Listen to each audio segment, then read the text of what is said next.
بسم اللہ الرحمن الرحیم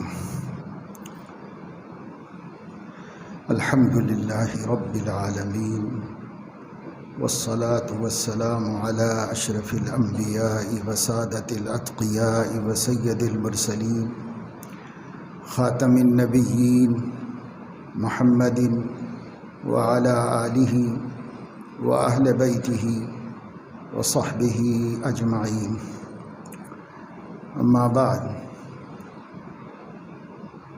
قال رسول اللہ صلی اللہ علیہ وسلم: لو لم يبق من الدنيا الا يوم لبعث الله رجلا مني يملأها عدلا ومالا كما ملئت ظلما وجورا، او کما قال علیہ الصلاۃ والسلام۔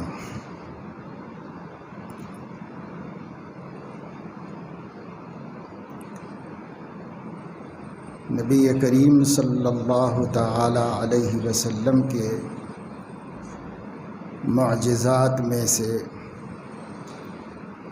ایک اہم معجزہ قیامت تک آنے والے حالات اور واقعات کی خبر دینا ہے۔ یہ کوئی معمولی بات نہیں، اپنے دور سے لے کر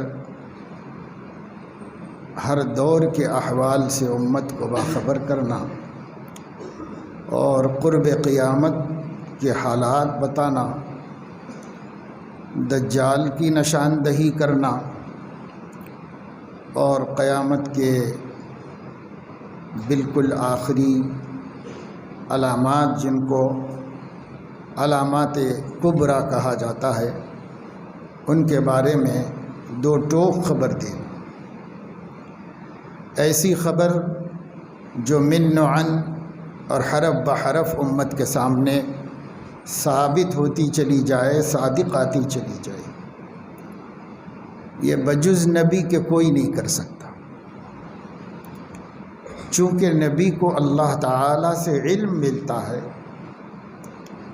اور اللہ تعالیٰ کا علم محیط ہے، وسیع ہے، ازل سے لے کر ابد تک ہے۔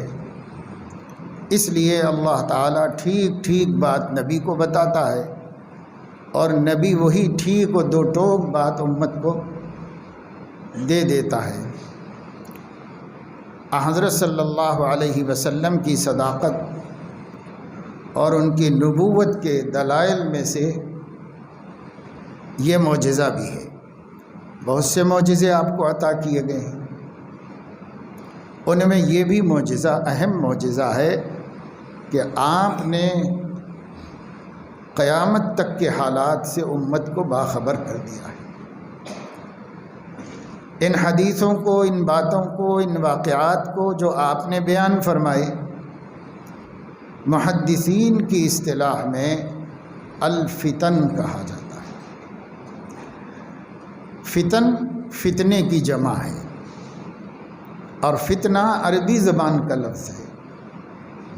وہ آزمائش کو اور گمبھیر صورتحال کو کہا جاتا ہے، خوفناک و پریشان کن صورتحال، اس کو فتنہ کہتے ہیں عربی میں۔ اردو میں شر و شرارت کو فتنہ کہتے ہیں، عربی میں شرارت کو فتنہ نہیں کہتے۔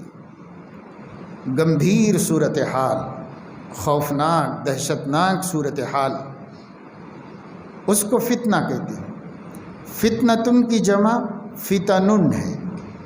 فتن ہر حدیث کی کتاب میں کتاب الفتن ہوتی ہے، جس میں حضور علیہ الصلاۃ والسلام کی پیشین گوئیاں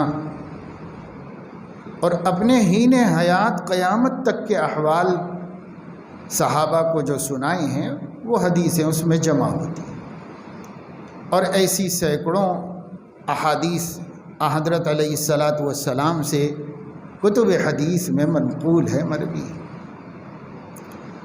بعض تمام حدیث کی کتابوں میں یکساں ہیں، کچھ مختلف راویوں اور حدیث کی دوسری کتابوں میں علیحدہ علیحدہ بھی ہیں۔ اس کے علاوہ بہرحال ان سب کے مجموعے کو الفتن کہا جاتا ہے۔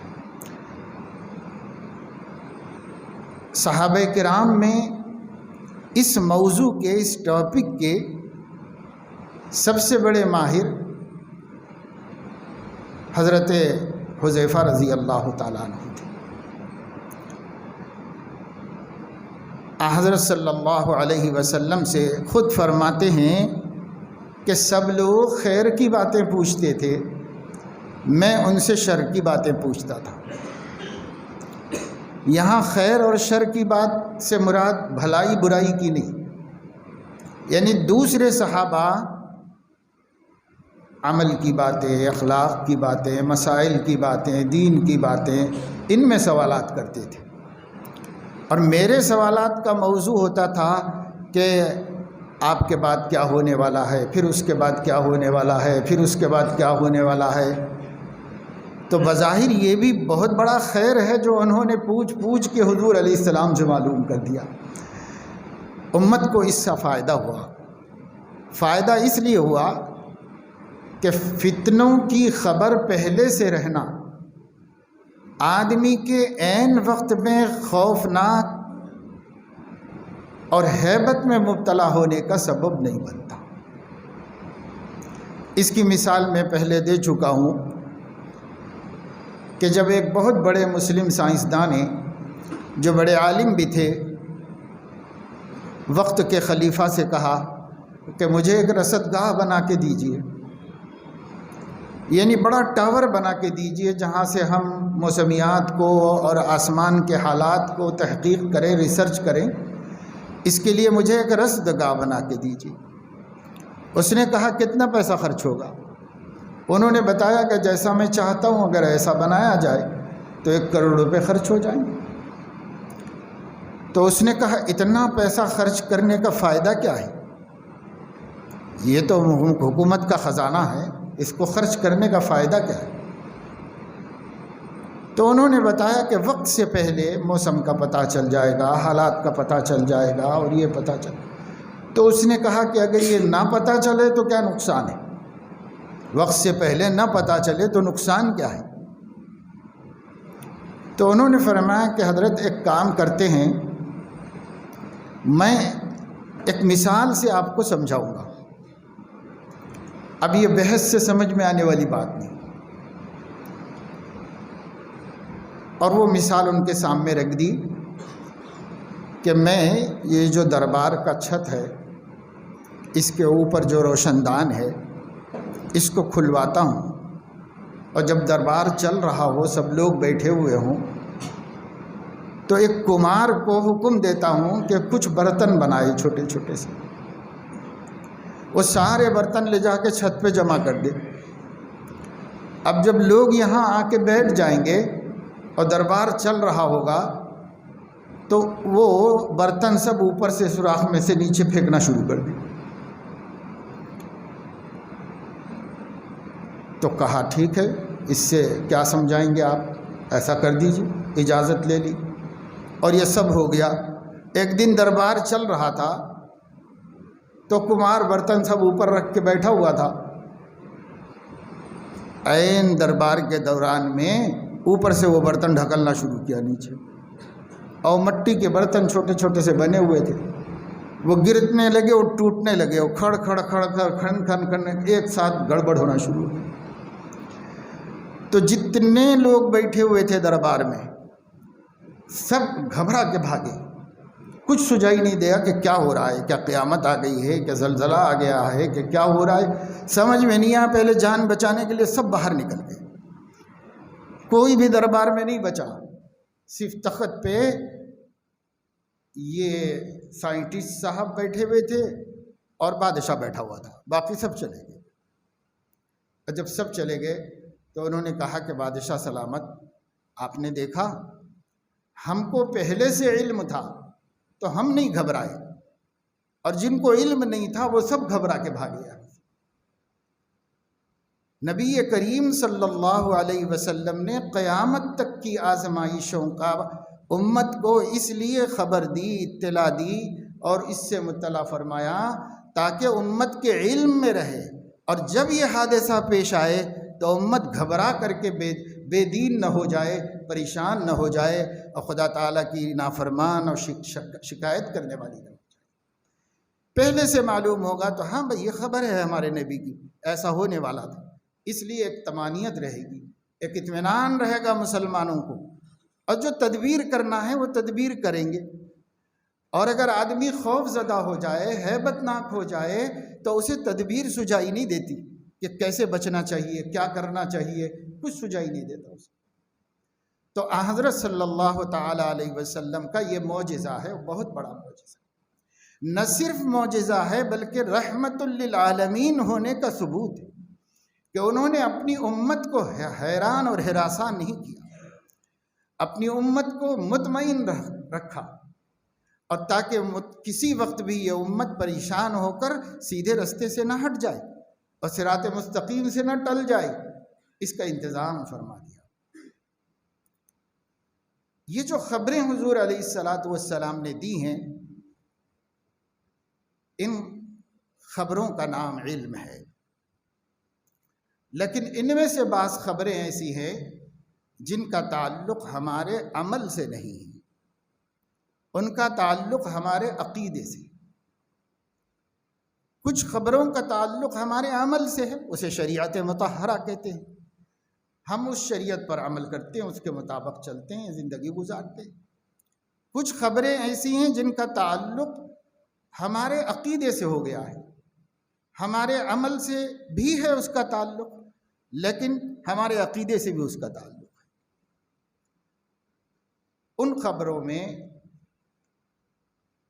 ایک خبر یہ بھی ہے کہ قیامت کے قریب زمانے میں جہاں اور بہت ساری نشانیاں ظاہر ہوں گی، دو نشانیاں بطور خاص ظاہر ہوں گی۔ ایک کا نام ہے ظہور مہدی اور ایک کا نام ہے نزول عیسیٰ۔ یہ دو نشانیاں قیامت کے بالکل قریب میں، بس اس کے بعد زیادہ عرصہ باقی نہیں رہے گی یہ کائنات، اس کے بعد بہت جلدی ختم ہو جائے گی۔ یہ دو نشانیاں حضور علیہ السلام کی دی ہوئی خبروں میں حدیث کی کتاب الفتن میں محدثین نے بڑے اہتمام سے جمع کی ہے اور نقل کی۔ ایک کا نام ظہور مہدی اور ایک کا نام نزول عیسیٰ، اور دونوں متصل ہیں، ایک دوسرے سے ملے ہوئے ہیں، زیادہ فاصلہ بھی نہیں ان کے درمیان روایات کی روشنی میں۔ ظہور کے معنی ہے ظاہر ہونا، سامنے آنا، دکھنا، اور مہدی کے معنی ہے ہدایت مآب، جو سیدھے رستے پر قائم ہے اور جو حق پر قائم ہے اس کو مہدی کہتے ہیں۔ اور ظہور کے معنی ہے سامنے آ جانا، ظاہر ہو جانا، دکھ جانا، اور نزول کے معنی ہے اترنا، اوپر سے نیچے کی طرف اترنا، اس کو نزول کہتے ہیں۔ اور عیسیٰ تو آپ جانتے ہیں کہ ایک پیغمبر گزرے ہیں ہمارے نبی صلی اللہ تعالی علیہ وسلم سے پہلے، یعنی ان سے بالکل پہلے، آخری نبی، حضور سے پہلے آخری نبی بنی اسرائیل کے سیدنا عیسیٰ ابن مریم علی نبینا وعلیہ السلام، بہت اللہ تعالیٰ کے مقبول اور پیارے بندے ہیں۔ اللہ نے اپنی قدرت کی نشانی بنا کر ان کو پیدا کیا ہے، لیکن اس زمانے کے یہودیوں نے ان پر ظلم کیا اور ان کے اوپر مقدمہ چلا کر ان کے قتل کا فیصلہ کیا، تو اللہ تعالیٰ نے ایک یہودی کو ان کی شکل میں کر کے ان کو آسمانوں پر اٹھا دیا۔ ان لوگوں نے وہ سزا وہ جو مشتبہ یہودی تھا اسی کو دے دی، اور خوش ہو گئے کہ ہم نے جو ہے عیسیٰ ابن مریم کو قتل کر دیا۔ بعض کہتے ہیں سولی پر چڑھا دیا، بعض کہتے ہیں قتل کر دیا۔ قرآن نے کہا وَمَا قَتَلُوهُ وَمَا صَلَبُوهُ وَلَكِنْ شُبِّهَ لَهُمْ، نہ میرے پیغمبر میرے نبی عیسیٰ کو قتل کیا گیا اور نہ میرے نبی عیسیٰ کو کسی نے سولی پہ چڑھایا، بلکہ ان لوگوں کو میں نے شبے میں ڈال دیا تو وہ شبے میں پڑھ کے اپنے آدمی کو ختم کر دیا۔ پھر عیسیٰ کا کیا ہوا؟ بل رفعہ اللہ الیہ، اللہ نے ان کو اپنے پاس اٹھا لیا، آسمانوں پر بلا لیا۔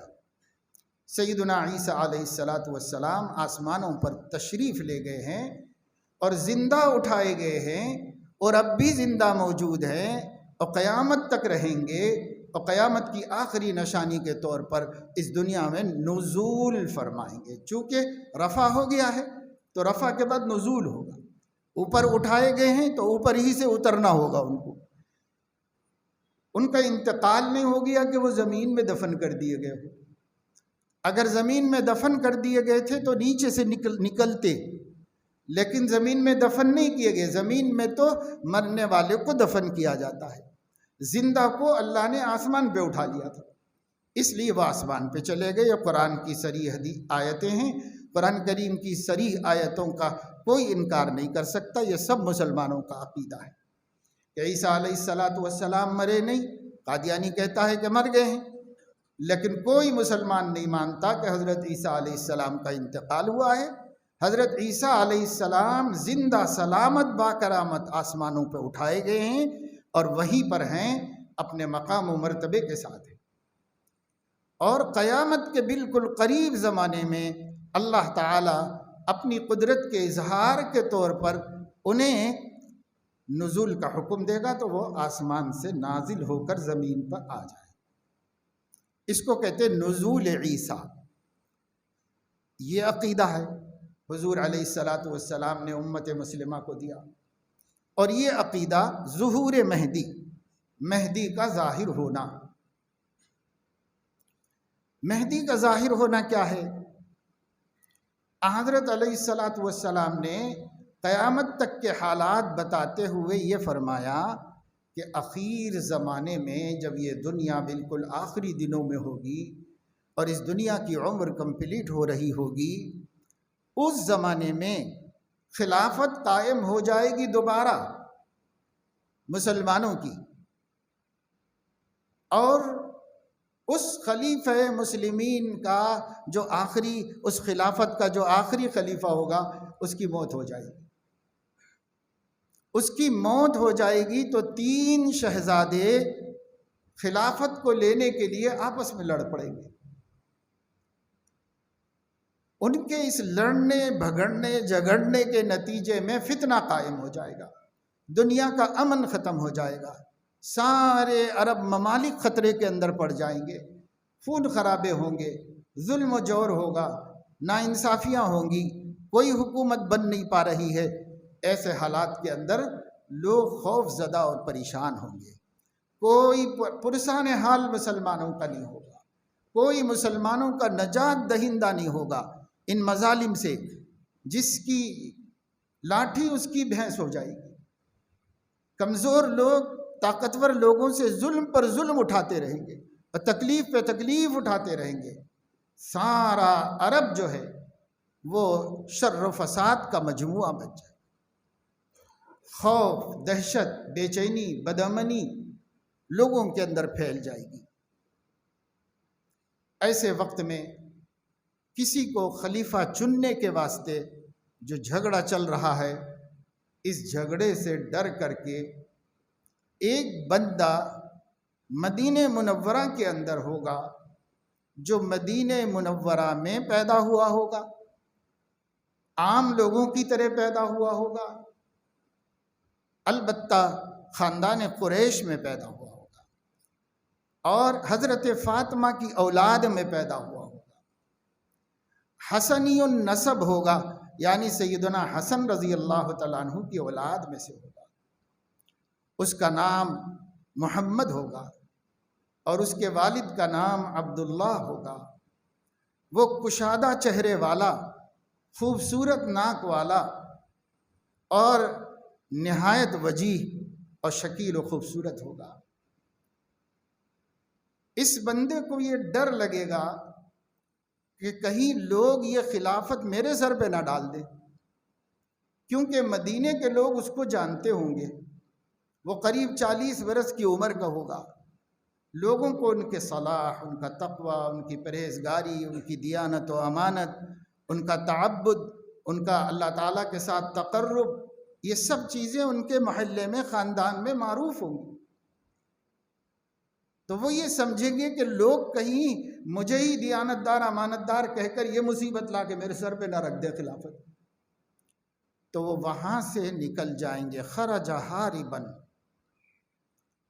جیسے حضرت علیہ الصلاۃ والسلام کے بارے میں یہی الفاظ ہیں کہ خرج ہاربا من مکہ تھا، مکے سے نکل کے مدینہ چلے گئے تھے حضور علیہ السلام، یہ بندہ مدینے سے نکل کے مکہ چلا جائے گا، کیونکہ مکے میں کوئی ان کو جاننے والا نہیں ہوگا، تو سوچیں گے وہاں جا کے امن و امان سے رہ جائیں بھائی، یہ سب لوگوں کے نظر میں ہی نہیں رہیں گے، ہم وہاں چلے جائیں گے۔ لیکن کیسے چلے جاتے؟ جب وہ گئے مکہ تو اللہ تبارک و تعالی شانہ اہل مکہ میں جو اصحاب نظر ہیں ان لوگوں کو ان کا تعارف ہو جائے گا، وہ لوگ انہیں حرم میں دیکھ کے پہچان لیں گے، اور وہ جس جگہ پر رہتے تھے جہاں اپنے آپ کو مٹا کر اور چھپا کر رکھا ہوا تھا، تو اہل مکہ انہیں پکڑ کے وہاں سے باہر لائیں گے، حرم میں لائیں گے، رکن اور مقام کے درمیان میں بٹھا کر اہل مکہ زبردستی ان کے ہاتھ پر بیعت کریں گے، وَهُوَ لَهَا كَارِهًا۔ حضور علیہ السلام فرما رہے ہیں وہ بالکل پسند نہیں کر رہے ہوں گے مگر لوگ زبردستی کریں گے۔ اب اس کے بعد جب ان کی بیعت کر لیں گے تو اللہ تبارک و تعالی شانہ کی طرف سے ان کی آزمائشیں شروع ہو جائیں گی۔ ایک لشکر آئے گا حرم شریف پر حملہ کرنے کے واسطے، اور جب یہ حرم شریف پر حملہ کرنے کے لیے چلا ہوگا اور آ رہا ہوگا، ان کا منشا یہ ہوگا کہ حرم پہ حملہ کرو اور جس کو خلیفہ تسلیم کر لیا گیا ہے اسے بھی ختم کر دو۔ تو اللہ تبارک و تعالی شانہ کا غیبی نظام یہ ہوگا کہ جب یہ لشکر مکے کے باہر پہنچا ہوگا، مقام بیضا میں ہوگا، کہ یخسف باولہم وآخرہم، اللہ تعالیٰ ان کے اگلے پچھلے یعنی پورے قافلے کے فرد فرد کو زمین میں دھنسا دے، سب کے سب زمین میں دھنس جائیں گے اور کوئی وہاں تک پہنچ نہیں پائے گا۔ بعض حضرات نے احادیث کو سامنے رکھ کر یہ کہا ہے کہ جب وہ کعبۃ اللہ پہ حملہ کر کے واپس لوٹ رہا ہوگا تب دھسے گا، لیکن جمہور یہ فرماتے ہیں کہ نہیں، جانے ہی نہیں پائے گا، اس سے پہلے ہی اللہ اس کو دھسا دیں گے، وہاں پر وہ دھس جائے گا زمین کے اندر۔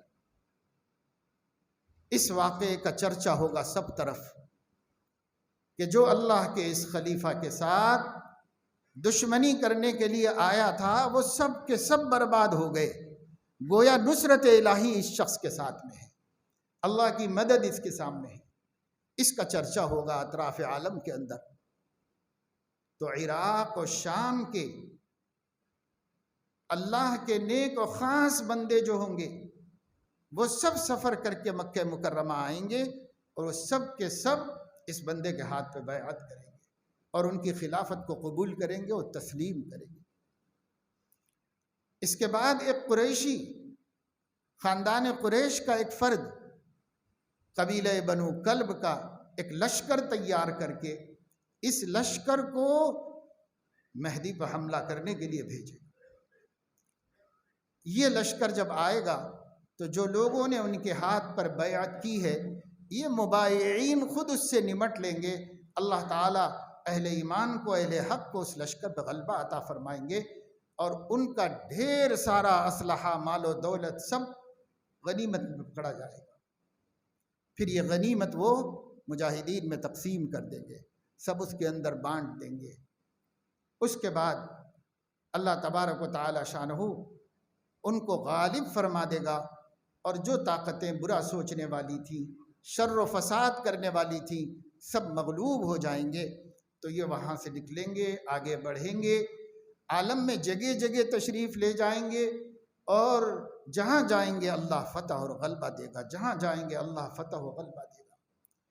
پھر ان کا دور عدل کا، انصاف کا اور ایمان کا اور توحید کے غلبے کا ایسا ہوگا کہ اس کی برکت سے زمینوں کی پیداوار بڑھ جائے گی، بے انتہا پیداوار ہونے لگے گی، وقت پر بارشیں ہوں گی اور ان بارشوں سے لوگوں کو بہت نفع ہوگا اور اموال تجارت میں برکت ہو جائے گی، اور اللہ تعالیٰ خزائن زمین کو ابلوا دیں گے اور یہ خزانے سب ان کے ہاتھ میں لگیں گے اور وہ مسلمانوں میں بانٹیں گے اور تقسیم کریں گے اور پورے عالم کو عدل اور انصاف اور امن و امان کا ماحول فراہم کر دیں گے۔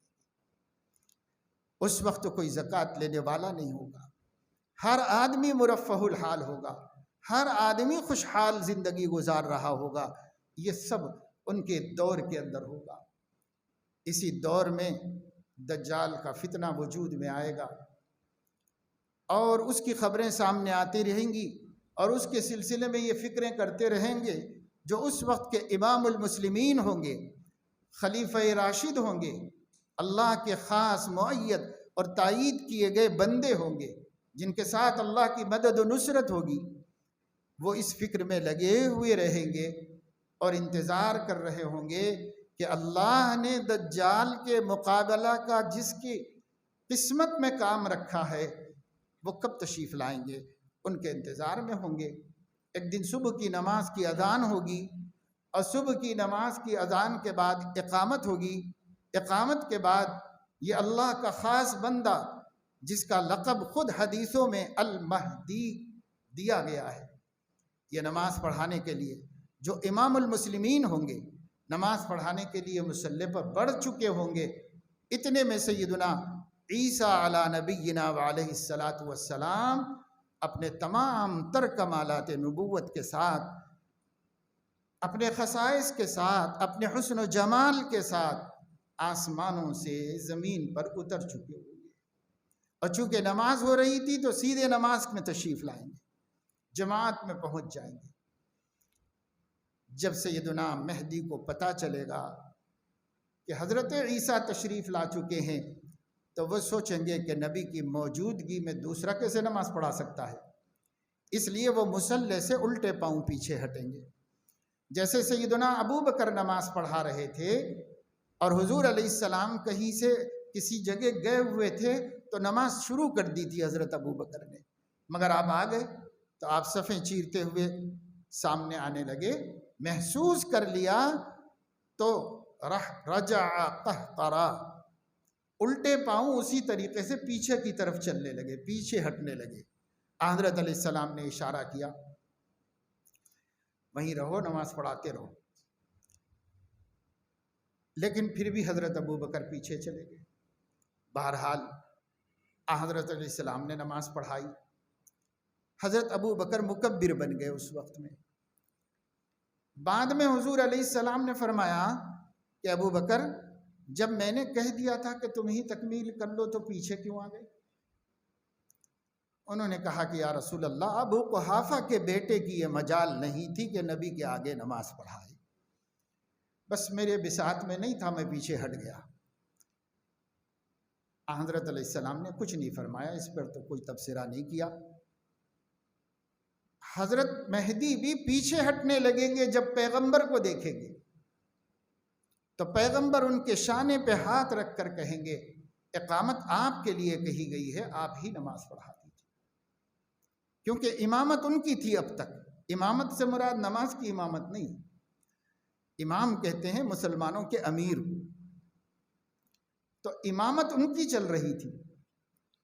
حضرت عیسیٰ آئیں گے تو امامت حضرت عیسیٰ کو چلی جائے گی، یعنی مسلمانوں کی خلافت و امارت، کیونکہ وہ افضل ہیں سب سے، اس لیے ان کو چلی جائے گی۔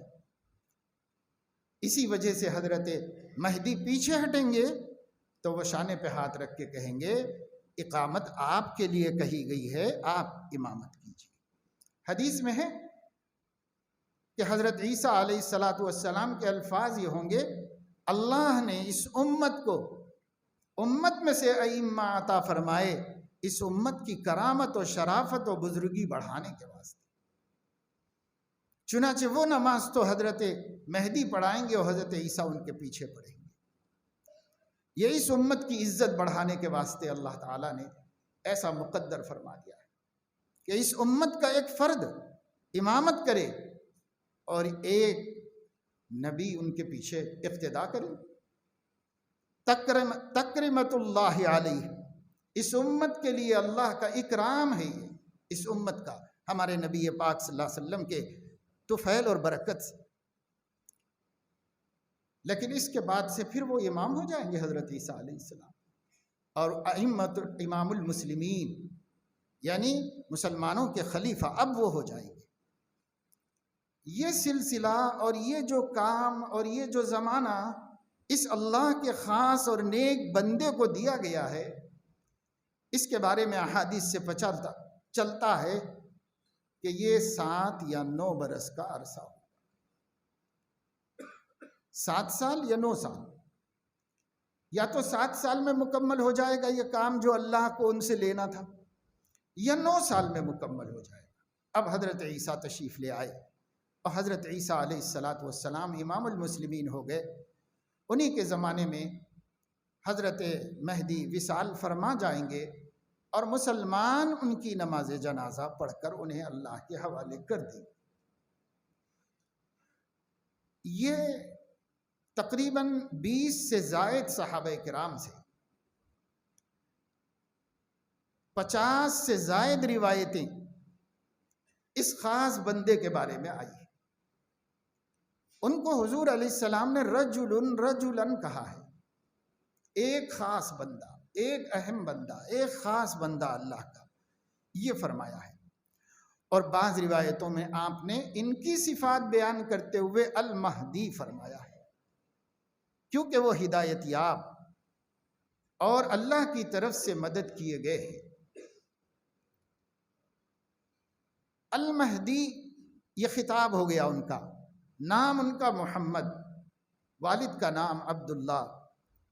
اب بہت سی روایتیں مختلف باتیں بیان کرتی ہیں، لیکن جو روایتیں اعتبار کے درجے میں ہیں محدثین کے نزدیک، جن پر بھروسہ کیا جا سکتا ہے، ان روایتوں کی روشنی میں نے آپ کے سامنے جتنا خلاصہ بتایا ہے، اس بندے کے بارے میں یہ سب باتیں حضور علیہ السلام نے بتائی۔ ایک آدھ اور کوئی بات چھوٹ گئی ہوگی، لیکن اہم باتیں جو تھی میں نے آپ کو بتا دی، جو احادیث میں مشترک ہے یہ باتیں۔ اور اس کی خبریں مختلف طریقوں سے بھی آئی ہیں۔ ایک روایت یہ بھی آئی ہے کہ سیدنا حضرت علی کرم اللہ وجہہ ایک مرتبہ بیٹھے ہوئے تھے، سامنے سیدنا حسن تھے رضی اللہ تعالیٰ عنہ، بیٹے کو دیکھ کر بہت خوش ہوئے اور یوں ارشاد فرمایا کہ اللہ کے نبی صلی اللہ علیہ وسلم نے اس بچے کے بارے میں فرمایا تھا کہ یہ میرا بیٹا بڑے مرتبے والا ہے اور اللہ تعالیٰ اس کے ذریعے مسلمانوں کے فئتین عظیمتین میں صلح فرما دے گا، اور اس کی اولاد میں اللہ رب العزت ایک ایسے بندے کو پیدا فرمائے گا جو پوری دنیا کے ظلم کے اندھیرے میں چھا جانے کے بعد کھڑے ہو کر تنہا پوری دنیا کو عدل، انصاف اور خوشحالی اور مال عطا کرے گا۔ تو حضرت علی نے بھی اس روایت کو بیان فرمایا اپنے بیٹے کو نشاندہی کر کے، انہی کی اولاد میں ہوں گے۔ اہل السنت والجماعت کا عقیدہ یہ ہے۔ تو یہ ظہور مہدی ہے۔ کیوں؟ وہ چھپے ہوئے تھے، کسی کو نہیں پتا تھا کہ وہ کون ہے، کسی کو بھی نہیں پتا تھا، اور وہ ظاہر ہونا بھی نہیں چاہ رہے تھے۔ تمام معتبر روایات میں یہ بات موجود ہے کہ اللہ کے نبی صلی اللہ علیہ وسلم نے فرمایا وہ ظاہر ہونا نہیں چاہ رہے تھے، وہ لوگوں سے بچنا چاہ رہے تھے اور چھپنا چاہ رہے تھے، لیکن قدرت کے انتظام سے وہ ظاہر کر دیے گئے اور وہ ظاہر ہو گئے، اور یوں انہیں ماننا پڑا اور قبول کرنا پڑا، اور ان کی کراہت کے باوجود انہیں قبول کرنا پڑا۔ اور پھر یہ بھی حدیث کے اندر آیا ہے کہ جب ان کی بیعت کر لی جائے گی، بجا طور پر، اللہ کے علم میں تو بجا طور پر ہے اور لوگ آ کر کے ان کو پہچاننے لگیں گے اور ان کی نشانیاں، حالات و علامات کی روشنی میں متعین ہوتے چلے جائیں گے کہ یہی اللہ کے خلیفہ اور مہدی ہیں، تو ان کو مسلمانوں کا امیر بن جانا ہوگا۔ یہ بیعت کہے کی ہے؟ یہ بیعت ان کو امیر ماننے کی ہے کہ ہم آپ کو خلیفہ مانتے ہیں، آپ خلافت آپ کے سپرد کرتے ہیں۔ یہ ان کو امیر اور خلیفہ تسلیم کرنے کی بیعت تھی۔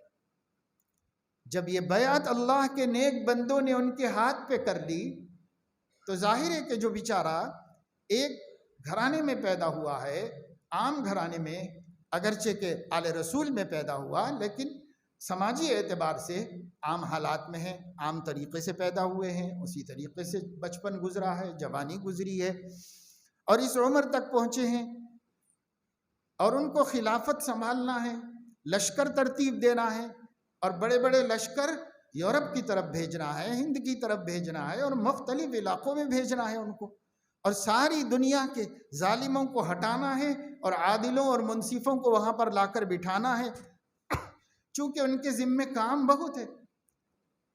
اس کام کی باقاعدہ ان کو کہیں تربیت نہیں ہوئی ہے، وہ کسی خلیفہ کے بیٹے نہیں ہیں، وہ کسی بادشاہ کے بیٹے نہیں ہیں، وہ آل رسول میں ایک متقی گھرانے اور سادات کی اولاد میں سے ہیں۔ تو ان کو یہ سب چیزیں کیسے پتہ چلیں؟ بڑے بڑے لشکر بنانا، وقت کی طاغوتوں سے لڑنا، اور اپنے لشکروں کو یورپ سے بھیڑا دینا اور بڑی بڑی سپر پاورز سے بھیڑا دینا، یہ کوئی آسان کام ہے؟ اس کا بھی تو تجربہ ہونا چاہیے۔ تو حدیث میں ہے کہ حضور علیہ السلام نے فرمایا اصلحہ اللہ فی لیلۃ، ان کی بیعت ہو جانے کے بعد رات کو سوئیں گے صبح اٹھنے تک اللہ یہ سارے کاموں کی صلاحیت ان کے اندر رکھ دے گا، ایک ہی رات میں تمام کاموں کی استعداد و صلاحیت ان میں پیدا کر دے گا اللہ تعالیٰ۔ یہ سب جس رجل صادق کے بارے میں، جس رجل کامل کے بارے میں، جس خاص بندے کے بارے میں ہمارے نبی نے فرمایا، جن کا نام محمد ہے، جن کے والد کا نام عبداللہ ہے، اور جو آل رسول میں سے ہیں، اور جو حسنی النسب ہیں، اور جن کو مہدی خطاب دیا گیا ہے، جو مسلمانوں کے خلیفہ راشد اور امام المسلمین ہیں، ان کے ظہور کو ماننا مسلمانوں پر ایمان کے مکمل ہونے کے لیے ضروری ہے۔ عقیدہ، میں نے شروع میں بتایا کہ یہ عقیدوں میں سے ایک عقیدہ ہے۔ ان کے ظہور کو ماننا مسلمانوں کے مسلمان ہونے کے واسطے، عقائد کی تکمیل کے واسطے ضروری ہے۔ جب ہم عقیدوں کو اپنے جانیں گے تو یہ بھی ایک عقیدہ ہمارے سامنے آئے گا۔ علم ہو جانے کے بعد ظہور مہدی پر ایمان لانا ہر مسلمان کی ذمہ داری ہے۔ اور یہ بات ذہن میں رکھیے کہ عقیدہ جو ہے اس پر ایمان اور کفر کا مدار ہوتا ہے۔ عقیدہ اس سچی بات کو کہتے ہیں جس کو ماننا ایمان ہے اور جس کو جھٹلا دینا کفر ہے۔ جب عقیدہ اتنا اہم مسئلہ ہے تو عقیدے کا ثبوت بھی نہایت اہم اور مضبوط دلائل سے ہوتا ہے۔ عقیدے کا ثبوت خبر واحد سے نہیں ہوتا، عقیدے کا ثبوت کسی حدیث سے نہیں ہوتا، عقیدے کا ثبوت قرآن مجید کے اشارے سے نہیں ہوتا، اس کو اشارۃ النص کہتے ہیں۔ قرآن کی آیت میں سے اشارتاً سمجھ میں آ رہا ہو، اشارے سے نہیں ہوتا۔ عقیدے کا ثبوت کسی کے الہام سے نہیں ہوتا، مکاشفے سے نہیں ہوتا، خواب سے نہیں ہوتا۔ جب حدیث صحیح سے بھی نہیں ہوتا تو پھر کیسے ان چیزوں سے ہو سکے گا کہ صاحب فلاں صوفی صاحب نے یہ بات کہی، اور فلاں بزرگ صاحب نے یہ بات کہی، اور فلاں کے دل میں یہ بات آئی، اور فلاں نے یہ دعویٰ کیا، اور فلاں نے یہ کہا۔ اس سے کوئی عقیدہ اسلام کا ثابت نہیں ہوتا۔ اسلام کا عقیدہ مضبوط اور ٹھوس اور ناقابل تردید دلائل سے ہو سکتا ہے۔ اور اگر ایسا نہ ہو تو عقیدہ نہیں، عقیدوں میں نہیں آتا وہ بات، مانے نہ مانے اپنی اپنی تحقیق و علم پہ الگ چیز ہے، پر عقیدے میں تو نہیں اس کا دخل، عقیدہ اسلام میں اس کا کوئی دخل نہیں ہوگا تا وقت کہ قرآن مجید کی قطعی الثبوت قطعی الدلالت آیت شریفہ سے سب ثبوت نہ ہو جائے اور احادیث صحیحہ متواتر نہ ہو جائیں، 1 2 حدیثیں 3 حدیثیں، ان کو خبر واحد کہتے ہیں۔ خبر واحد سے بھی عقیدے کا ثبوت نہیں ہوتا، احادیث متواترہ سے ہوتا ہے۔ متواتر اور واحد یہ سب محدثین کی اصطلاحات ہیں، اگر اس کو ہم کھولنے بیٹھیں تفصیل کرنے بیٹھیں تو وہ ایک موضوع ہے، الگ ہے، اس کو چھوڑ دیجئے۔ ہم ماشاءاللہ اہل السنت والجماعت ہیں، بس اس عقیدے کو سمجھا رہا ہوں کہ اس زمانے میں اس عقیدے کو سمجھ کر رہنے کی سخت ضرورت ہے مسلمانوں، اس لیے بتا رہا ہوں کہ یہ عقیدہ ہے، اور عقیدہ ہے تو قطعی الثبوت ہے۔ کیسے کہ یہ کم از کم 20 صحابہ کرام نے 50 سے زیادہ سندوں کے ساتھ یہ روایت کی ہے، اور محدثین نے اس پر اعتبار کیا ہے۔ جتنے قصے میں نے آپ کو ایک منظر چھوٹا سا سامنے رکھا سیدنا مہدی علیہ رضوان کا، جو میں نے نقشہ رکھا ہے، یہ ان حدیثوں کے مجموعے کا خلاصہ ہے جس کو تمام اہل سنت نے تسلیم کیا ہے، وہ مانا ہے۔ یہ مجموعہ احادیث میں سے بعض صحیح ہیں، بعض حسن ہیں، بعض ضعیف ہیں، لیکن ان تینوں کو بھی ملا کر علماء نے قبول کر لیا ہے، اور اسے ایک دوسرے کی تائید اور ایک دوسرے کی تقویت کے ساتھ اس درجے پر یہ مسئلہ پہنچ گیا کہ ظہور مہدی کی احادیث معنی کے اعتبار سے متواتر ہے، لہذا مسلمانوں کے عقیدے کا حصہ بن گیا۔ یہ مضبوط دلیل ہے، اس دلیل سے ہمارے عقیدے کا حصہ بن گیا۔ اگر کوئی آدمی یوں کہے میں نہیں مانتا کہ کوئی مہدی قیامت کے قریب ظاہر ہونے والے ہیں، تو اس شخص کا ایمان باقی نہیں رہتا۔ ظہور مہدی کے مطلق عقیدے پر ایمان سب مسلمانوں کے لیے ضروری ہے، لیکن مہدی کی صفات کے سلسلے میں آئی ہوئی روایات جو الگ الگ ہیں ان پر ایمان لانا ضروری نہیں، ان پر ایمان لانا ضروری نہیں ہے، لیکن ایک مہدی کے ظاہر ہونے پر ایمان لانا ضروری ہے۔ یہ مجموعی طور پر ایک دوسری مثال سے سمجھیے، حضرت صلی اللہ تعالی علیہ وسلم کو اللہ تعالی نے معجزہ عطا فرمایا تھا، معجزات، سینکڑوں معجزات اللہ تعالیٰ نے عطا فرمائے تھے۔ ہر مسلمان کے مومن ہونے کے لیے یہ ضروری ہے کہ وہ نبی کے معجزات پر ایمان لائے، یہ ہر مسلمان کے لیے ضروری ہے کہ انبیاء علیہ السلام معجزات دیے جاتے ہیں، اس بات پر ایمان لائے۔ لیکن ایک ایک معجزہ جس حدیث میں آیا ہے اس معجزے پر ایمان لانے کا حکم نہیں ہے۔ اگر کوئی نہ لائے تو وہ کافر نہیں ہو جاتا۔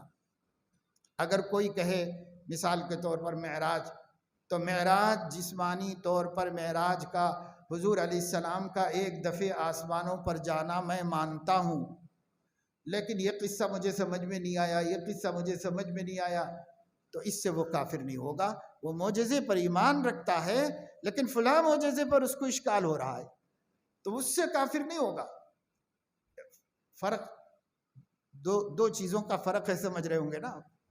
ایک ہے معجزے کا انکار کہ انبیاء کو معجزات دیے جاتے ہیں، خرق عادت، جو دوسرا نہیں کر سکتا وہ نبی سے صادر ہو سکتا ہے، اس پر ایمان لانا یہ تو فرض ہے۔ اگر اس کا انکار کر دے تو کافر ہو جائے گا۔ لیکن جو معجزات حدیثوں میں آئے ہیں ان میں سے بعض معجزوں پر کسی کو اشکال ہو اور وہ قبول نہ کرے تو اس سے کافر نہیں ہوگا۔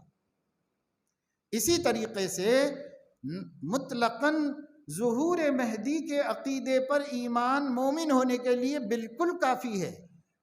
اب اگر اس کی جزیات کو وہ نہیں مانتا تو نہیں ماننے سے کافر نہیں ہو جائے گا، نہیں ماننے کے باوجود مسلمان رہے گا۔ لیکن اگر اس کو انکار کر دے کہ میں ظہور مہدی کو نہیں مانتا تو وہ کافر ہو جائے گا۔ اس اعتبار سے یہ ہمارا عقیدہ ہے۔ پھر ان کے ہی دور کے آخر میں نزول عیسیٰ ہوگا، اس پر بھی ایمان لانا ضروری ہے۔ نزول عیسیٰ کے بعد حضرت عیسیٰ علیہ السلام اس کائنات کو سنبھالیں گے۔ پھر جب حضرت عیسیٰ علیہ السلام دجال کو یروشلم کے مقام لد پر پکڑ کے قتل کر دیں گے، کیونکہ دجال کے قاتل کوئی نہیں ہے حضرت عیسیٰ کے علاوہ۔ صحیح بخاری میں حدیث ہے کہ حضور علیہ السلام کو ایک یہودی بچے کے بارے میں پتہ چلا کہ وہ عجیب و غریب حرکتیں کرتا ہے، تو حضور علیہ السلام نے فرمایا کہ کیا یہی دجال تو نہیں ہے، کہ بڑا ہو کے دجال بن جائے گا؟ تو حضرت علیہ السلام متعدد مرتبہ اس کے قبیلے میں، اس کے محلے میں گئے۔ وہ ایک باغ تھا بنو قریظہ کے باغات میں سے، اس کے ایک خاندان کا بچہ تھا، صاف اس کا نام تھا، بچے کا نام، اس کے باپ کا نام سیاد۔ تو حضور علیہ السلام کئی دفعے گئے، اور ایک دفعے جا کر آپ نے اس بچے سے پوچھا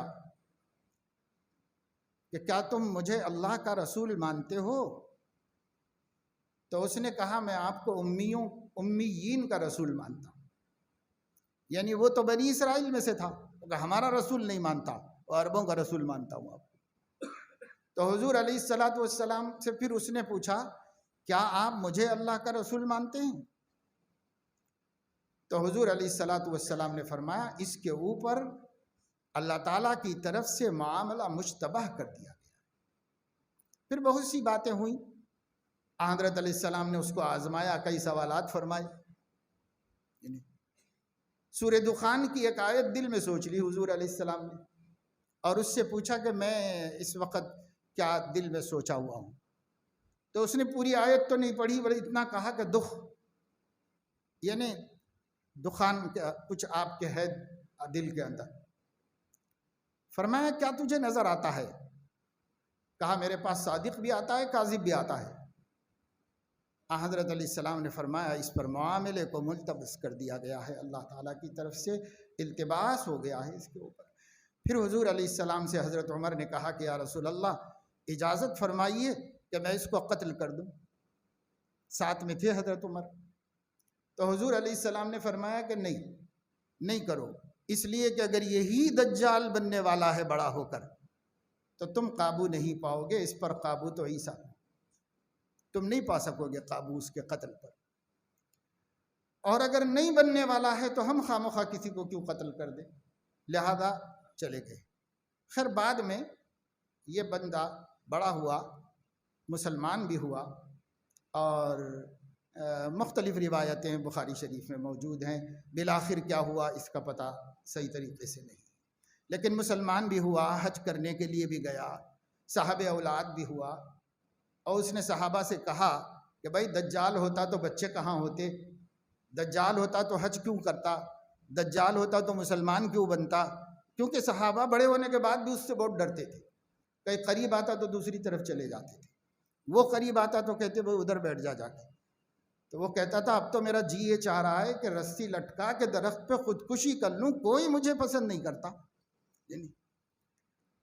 مگر وجہ صحابہ کی جو تھی وہ نفرت نہیں تھی، صحابہ کی وجہ ایمان کی حفاظت تھی کہ کہیں دجال نہ ہے، کہیں دجال نہ ہو، یہ ان کا ڈر تھا ان سے۔ خیر، تو میں یہ بتا رہا ہوں کہ قاتل دجال کے سیدنا عیسیٰ علیہ السلام ہے، وہی نزول کے بعد اس کا تعاقب کریں گے، سارے فتنے کر چکا ہوگا پورے عالم میں، اس کے بعد اس کا تعاقب کریں گے اور اسے مقام لد، ایک جگہ کا نام ہے محلے کا، اس مقام پر اس کو قتل کریں گے، وہاں پکڑ لیں گے اس کو، وہ اس کے آگے بھاگ نہیں پائے گا، وہاں اس کو قتل کر دیں گے۔ یہودیوں نے وہاں ایک کمان بنا رکھی ہے یروشلم میں، مقام لد پر ایک بڑی سی کمان بنا کر اس کے اوپر آثار قدیمہ کی تختی لگائی ہے کہ ہذا مقام تاریخی، یہ ایک تاریخی مقام ہے، یہ لگا کے رکھا ہوا ہے۔ وہیں پکڑیں گے ان کے امام کو حضرت عیسیٰ علیہ السلام، اور وہیں پر اس کافر اور اس دجال مکار کو قتل فرمائیں گے حضرت عیسیٰ علیہ السلام۔ یہ بھی احادیث سے سب ثابت ہے۔ تو نزول عیسیٰ ایک عقیدہ ہے ہمارا، ظہور مہدی ایک عقیدہ ہے۔ یہ دونوں عقیدے مسلمانوں کو اسی طریقے سے مجمل، جتنا میں نے بتایا ہے اتنا مجمل طریقے پر احادیث صحیحہ کی روشنی میں، تمام اہل السنت والجماعت کے عقائد کی روشنی میں، ائمہ اربعہ امام ابن تیمیہ، امام ابن قیم، امام ابن کثیر، سب کے سارے مسالک مسلمانوں کے، اہل السنت والجماعت کے ظہور مہدی کے ان احادیث پر یقین رکھتے ہیں، ان کو تسلیم کرتے ہیں، اور یہ جتنا خلاصہ میں نے بتایا ہے سب نے اس کو مانا ہے۔ اہل السنت میں کسی کا اختلاف اس سے نہیں ہے، سب نے اس کو مانا ہے۔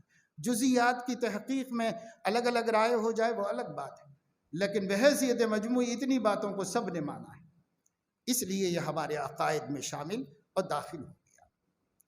لیکن اس عقیدے کو لے کر ملت اسلامیہ میں 3 مکتب فکر وجود میں آ گئے اور صراط مستقیم پر قائم نہیں رہ سکے۔ ایک تو ظہور مہدی کے عقیدے کو روافض نے ایک الگ شکل دے دی۔ یہ اہل سنت کا پورا خاکہ میں نے آپ کو بتا دیا، سارے عالم کے مسلمانوں کا اتنا عقیدہ ہے۔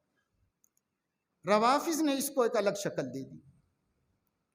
ایک حدیث میں آیا ہے ابو داؤد شریف کی کہ اللہ تعالیٰ میرے بعد قریش میں میرے بعد 12 خلفاء پیدا فرمائیں گے اور وہ سب کے سب قریش میں سے ہوں گے۔ حدیث معتبر ہے، علماء نے اس کو تسلیم کیا ہے۔ روافض نے یہاں سے ایک تشکیل کر لی، اپنے عقیدے بنایا کہ 11 تو ان کے خاندان میں ہو گئے، سیدنا علی اور سیدنا حسن اور سیدنا حسین، سیدنا علی زین العابدین اور موسیٰ کاظم، امام جعفر صادق وغیرہ وغیرہ، ان میں سے وہ لوگ سب کے سب ماشاءاللہ اہل علم اور اہل تقوی بزرگوں میں سے گزرے ہیں۔ ہمیں بھی ان کے امام المسلمین ہونے میں کیا اختلاف ہے؟ کوئی اختلاف نہیں۔ یہاں امام جو ہے عقیدے کے اعتبار سے نہیں ہوتا، یہاں امام خلافت کا امام ہوتا ہے۔ یہ ائمہ کی جو حضور نے بات فرمائی، 12 ائمہ، وہ خلافت کی بات فرمائی۔ لیکن روافض کے ہاں امام کے بارے میں عقیدہ الگ ہے، اہل سنت کے ہاں عقیدہ الگ ہے۔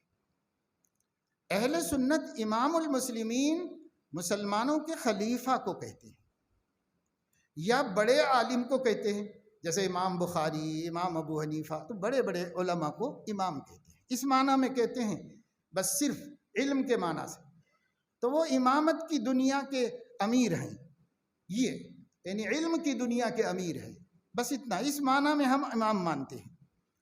اور جو ائمہ مسلمین ہیں ان کو ہم مسلمانوں کے خلیفہ کی حیثیت سے امام مانتے ہیں، کیونکہ ان کو عربی میں امام کہا جاتا ہے۔ لیکن روافض جس کو امام کہتے ہیں، ان کے عقیدے میں امام قریب قریب نبی ہوتا ہے، بلکہ قریب قریب خدا ہوتا ہے۔ تو جب شیعہ لوگ کسی کو امام کہیں تو ان کا عقیدہ امامت دوسرا ہے، اور ہم کسی کو امام کہتے ہیں تو ہمارا عقیدہ امامت دوسرا ہے۔ ہم کسی کو رسول کے برابر نہیں سمجھتے، رسول تو رسول صحابہ کے برابر بھی نہیں سمجھتے۔ ہم کسی کو مطلق قابل اطاعت نہیں سمجھتے، چاہے امام بخاری ہوں، چاہے امام مسلم ہو، امام ابو حنیفہ ہوں، امام شافعی، کتنے بڑے بڑے علماء کیوں نہ ہوں، ہم ان کو امام مانتے ہیں، کسی عقیدے کے ساتھ نہیں۔ صرف یہ بات کہ ان کے وجود اور ان کے علم نے ان کے علم کا لوہا منوایا ہے، دنیا کی زبان نے ان کو علم کی دنیا کا امام مانا ہے، بس ختم۔ اس کے ساتھ کوئی عقیدہ جڑا ہوا نہیں ان کے بارے میں۔ وہ ایک انسان ہے، وہ غلطی بھی کر سکتے ہیں، وہ صحیح بھی کہہ سکتے ہیں، لیکن ان کا علم غالباً صحیح ہے، کہیں کہیں ان سے غلطیاں ہوئی ہوں گی، کیونکہ دنیا نے پرکھا ہے، دیکھا ہے، سمجھا ہے ان کو۔ اسی طریقے سے محدثین، اسی طریقے سے بڑے بڑے اللہ والے جن کو ہم بہت بڑے بڑے مرتبے مقامات دیتے ہیں، ان کی زندگی، ان کی برکات، ان کی ہدایت کی محنتیں، ان کی اصلاح امت کی کوششوں کی وجہ سے، لیکن ہم ان کو کوئی ماوراء البشر نہیں سمجھتے، اور ہم ان کے بارے میں کوئی عقیدہ نہیں رکھتے کہ وہ خدا کی خدائی میں دخیل ہیں یا نبی کی نبوت میں نعوذ باللہ دخیل ہیں، ایسا کوئی عقیدہ ہم نہیں رکھتے۔ تو روافظ کے ہاں امامت کا دوسرا عقیدہ ہے، ہمارے ہاں امامت کے معنی ہی دوسرے ہیں بالکل۔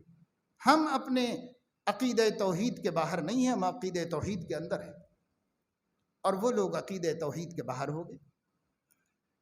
تو مہدی کے سلسلے میں بھی روافظ نے اپنی ایک دنیا الگ سجائی ہے، ان کے عقیدے ہیں، ہمیں کوئی دلچسپی نہیں اور ہمیں ان سے کوئی لڑائی نہیں، وہ جانے اللہ جانے۔ لیکن ایک موضوع پہ بتا رہا ہوں کہ 3 مکتب خیال وجود میں آئے مہدی کو لے کر کے۔ ایک تو روافظ کا، جو کہتے ہیں کہ 11 تو حضرت علی کی اولاد میں ائمہ گزر چکے ہیں، ایک باقی ہے، وہ مہدی ہیں۔ وہ ان حدیثوں کے مصداق ہیں جو میں نے آپ کو حدیثیں سنائی، ان سب حدیثوں کے وہ مصداق ہیں۔ ان کا نام محمد بن حسن العسکری ہے۔ وہ 5 سال کی عمر میں زمانے کے لوگوں کی مخالفت سے ڈر کر قرآن مجید کا صحیح نسخہ جو تھا فاطمی مصحف، اسے اپنے ساتھ لے کر کسی بیابان میں یا کسی غار میں یا کہیں غائب ہو گئے ہیں 5 سال کی عمر میں۔ اور وہ وہی مہدی ہیں جو کبھی نہ کبھی ظاہر ہوں گے۔ یہ ظہور مہدی کا ان کے ہاں یہ تصور ہے کہ وہ ظاہر ہوں گے، اخیر زمانے میں ظاہر ہوں گے، لیکن وہی ظاہر ہوں گے۔ اہل السنت کا عقیدہ کیا ہے؟ کوئی مہدی موجود نہیں ہے، اسی زمانے میں پیدا ہوں گے، اسی زمانے میں پیدا ہو کر کے، اسی زمانے میں بڑے ہو کر، اسی زمانے میں ظاہر ہوں گے، پہلے سے موجود نہیں ہے۔ لیکن ان کا عقیدہ یہ ہے وہ پیدا ہو چکے ہیں صدیوں پہلے، اور اس وقت سے اب تک غائب ہیں، جس کو وہ لوگ امام غائب کے نام سے یاد کرتے ہیں۔ امام غائب عجل اللہ ظہورہ کہتے ہیں ان کے نام کے ساتھ، کہ اللہ جلدی ان کو ظاہر فرما دے۔ یہ تو وہ ظاہر ہوں گے۔ وہ ان کے عقیدوں پر بہت کچھ کلام ہو سکتا ہے، لیکن ہمیں اس سے کچھ لینا دینا نہیں، تو اس سے بحث نہیں ہے ہم کو کچھ بھی۔ لیکن یہ ایک مہدی کے بارے میں یہ عقیدہ سامنے آیا۔ اور تیسرا عقیدہ مہدی کے بارے میں مہدوی کمیونٹی کا سامنے آیا۔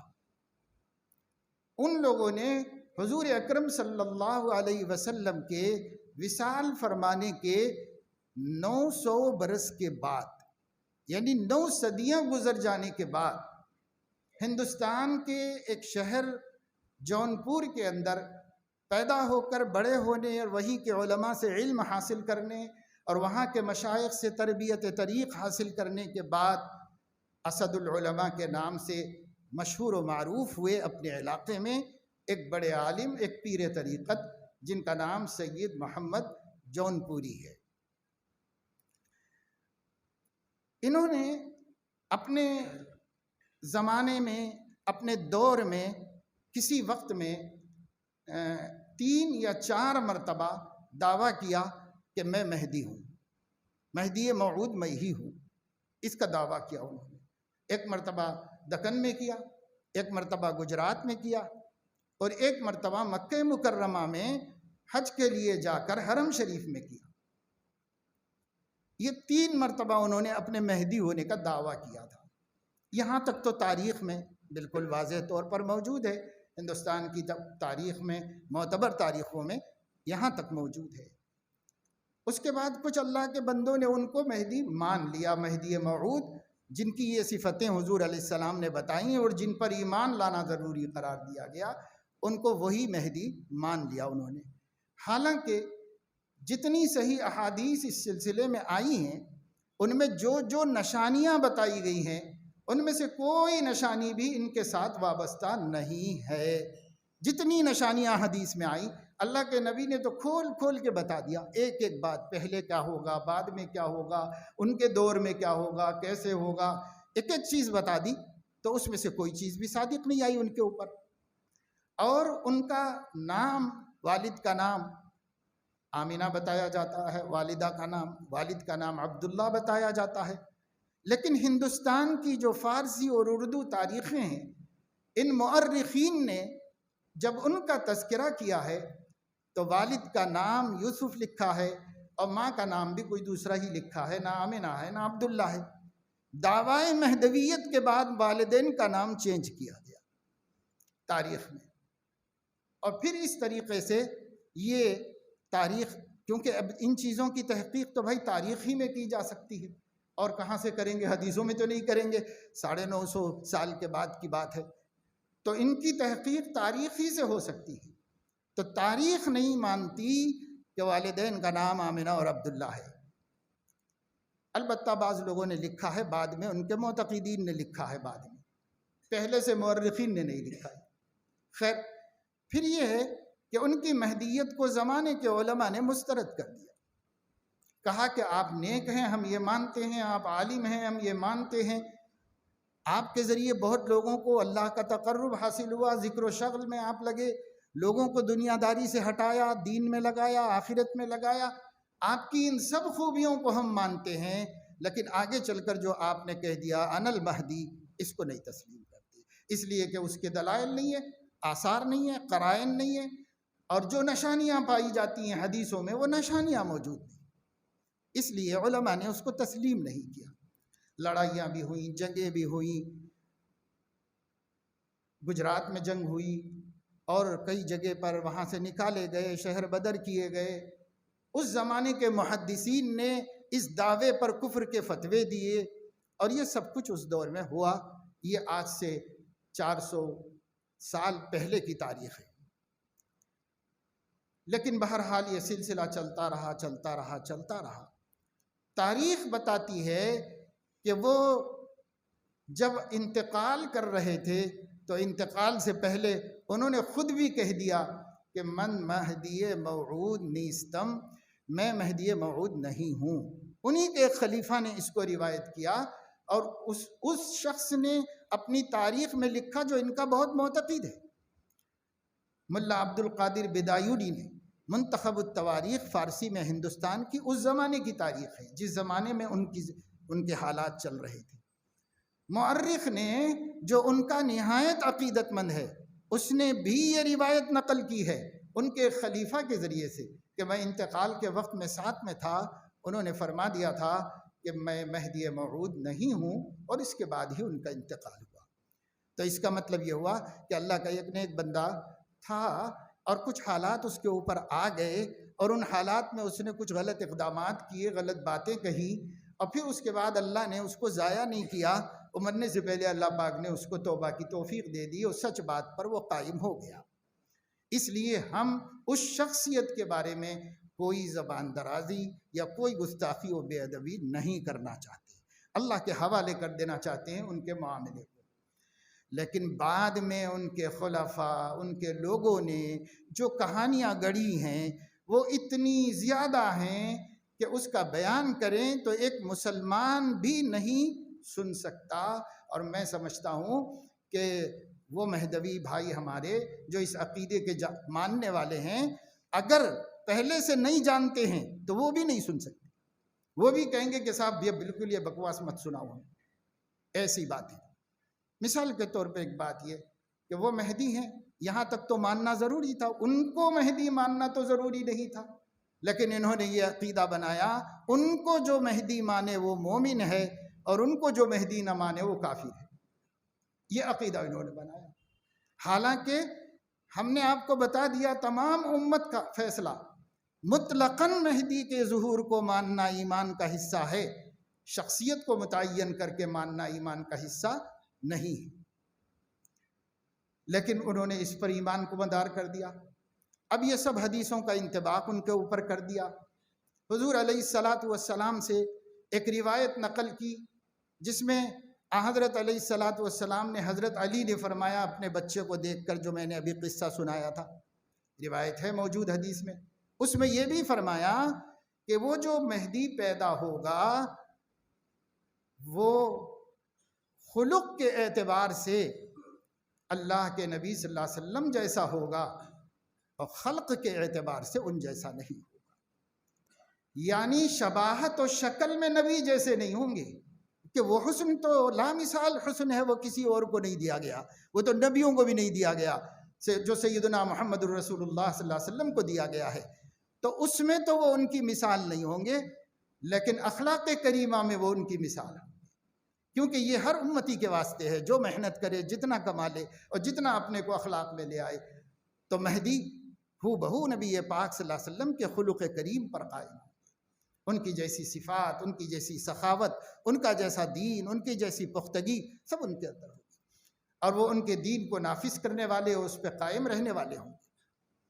اس کو لا کر یہاں فٹ کر دیا، یہ حدیث بھی لا کر انہی پر سید محمد جونپوری صاحب پر فٹ کر دی، اور ایک حدیث بھی نہیں ہے پورے ذخیرے احادیث میں، کہیں بھی اس کا وجود نہیں ہے، اور صرف ایک اہل سنت میں کہ صوفی مجذوب قسم کے کسی بزرگ کا مقولہ ہے، اس کو حدیث شریف کہہ کر ان حدیثوں میں ملا دیا، اور ملا کر اس کے اندر یہ ہے کہ صاحب وہ میرے نقش قدم پر چلیں گے، خطا نہیں کریں گے، یہ کوئی حدیث ہی نہیں ہے کسی کے نزدیک، مگر اس کو حدیث بنا کر اس کے اوپر دار و مدار رکھ لیا کہ جو ہمارے امام ہیں یہ معصوم عن الخطا ہیں، ان سے کوئی غلطی نہیں ہو سکتی۔ دلیل کیا ہے؟ میں نے آپ کو بتایا کہ عقیدے کے لیے دلیل تو عام حدیثیں بھی نہیں بن سکتی، صحیح بخاری کی بھی نہیں بن سکتی جب تک کہ متواتر نہ ہو، تو یہ کہاں سے؟ یہ تو حدیث ہی نہیں ہے، سرے سے حدیث ہی نہیں ہے۔ اور جہاں بھی میں نے دیکھا، جتنی تحقیق کیا کہ کہیں حدیث مل جائے، تو حوالہ ملتا ہے فتوحات مکیہ کا، اور فتوحات مکیہ ایک صوفی مزاج آدمی کے جذب اور کیفیات میں لکھی گئی باتیں، اس کو ہم نبی کی حدیث کہہ دیں؟ اس کو کیسے نبی کی حدیث کہا جا سکتا ہے؟ اب اس کی بنیاد پر غیر نبی کو معصوم عن الخطا کا عقیدہ بنا لیں، اور جو ایسا نہ مانے اسے کافر کہہ دیں، یہ کیسے ہو سکتا ہے؟ تو یہ انہوں نے اب چلائی ہے کفر کی۔ ہم سے شکوہ ہے کہ ہم سب کو کافر کہتے ہیں، لیکن آپ کتابیں پڑھیے، دیکھیے کہ صاحب انہوں نے اپنے نئے نئے عقیدے خود ہی گڑھے ہیں، اور ہر عقیدے کے نہ ماننے والے کو کافر کہا ہے، نہ ماننے والے کو کافر کہا ہے۔ جو جنگ گجرات میں لڑی گئی ہے، اس کو جنگ بدر کے برابر ماننا ضروری ہے، جو نہ مانے وہ کافر ہے۔ تو کیسے ہو سکتا ہے وہ جنگ بدر جس میں نبی بنفس نفیس موجود ہو، اور وہ جو اسلام کا معرکہ اول ہے، نبی کا معجزہ ہے، اس کے برابر کیسے مانے گا کوئی؟ اب اسی طریقے سے جو باتیں وہ بیان کرتے ہیں وہ اسی طرح ماننی ہوں گی جیسے نبی کی باتیں ہمیں ماننی ہیں۔ یہ ایک عقیدہ گڑھ لیا کہ بھائی مہدی جو کہے اس کو اسی طرح ماننا ہے جیسا کہ نبی نے جو کہا اس کو ماننا ہے، اور یہ علی الاطلاق ناجائز ہے، اور یہ ہو ہی نہیں سکتا۔ نبی مطلق ہے، وہاں چوں کرنے کی اجازت نہیں، وہ جو کہیں وہ ماننا ہو۔ اس کے بعد دنیا میں کوئی شخصیت ایسی نہیں ہے خاتم النبیین صلی اللہ علیہ وسلم کے بعد جس کی بات کو بلا دلیل قبول کر لیا جائے، وہ تسلیم کر لیا جائے، ایسی کوئی شخصیت نہیں۔